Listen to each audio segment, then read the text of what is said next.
Welcome back to Shakesyear. We're still working on Henry VIII, and today we get to hear from the Duke of Norfolk in Act 2, Scene 2. So, quick little catching up of things to go on. Cardinal Wolsey is the bad guy. He was taxing the people a lot, but then took credit for it when the king said don't tax them a lot anymore, because Queen Catherine pled with Henry VIII, who was like, that's way too high a tax rate, so go fix that.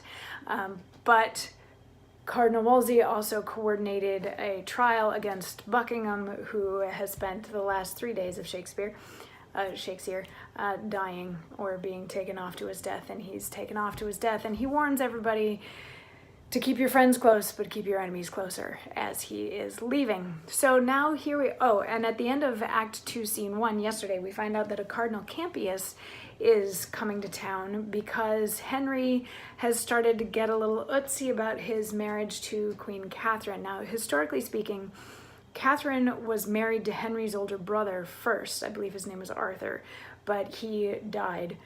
And she said that their marriage had never been consummated. So then Henry married Catherine because she was the daughter of the Spanish king, and they wanted to keep the alliance together and all that sort of a thing.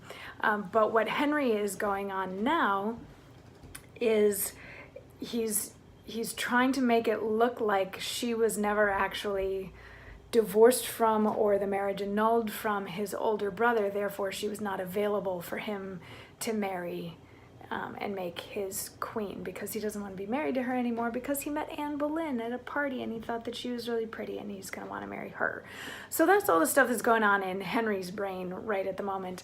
And at the beginning of Act 2, Scene 2, Lord Chamberlain is reading a letter where his horses were taken, with little pomp and circumstance. And then Norfolk and Suffolk come in and they start talking about this very thing, that the king seems distracted, and that he's largely distracted because his eye has been pulled this way by Anne Boleyn, and how Cardinal Campus and Cardinal Wolsey, but specifically Wolsey, they don't think are the best guys to be handling this. They don't really like Wolsey very much, and Norfolk starts sort of ripping on him, and he says how holily he works in all his business, and with what zeal. For now he has cracked the league between us and the emperor, the queen's great nephew.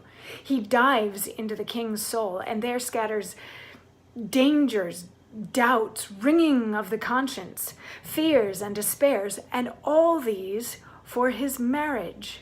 And out of all these, to restore the king, he counsels a divorce, a loss of her that like a jewel has hung 20 years about his neck, yet never lost her luster.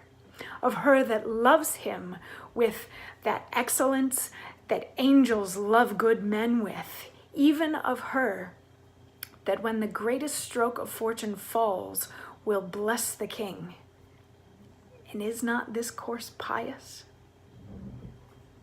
So yeah, Norfolk thinks that a divorce is a terrible idea here, because Henry and Catherine have been married for 20 years and she's been loyal and she's been faithful, and we got to see her loyalty and her paragon of goodness when she was fighting for the people who were being overtaxed.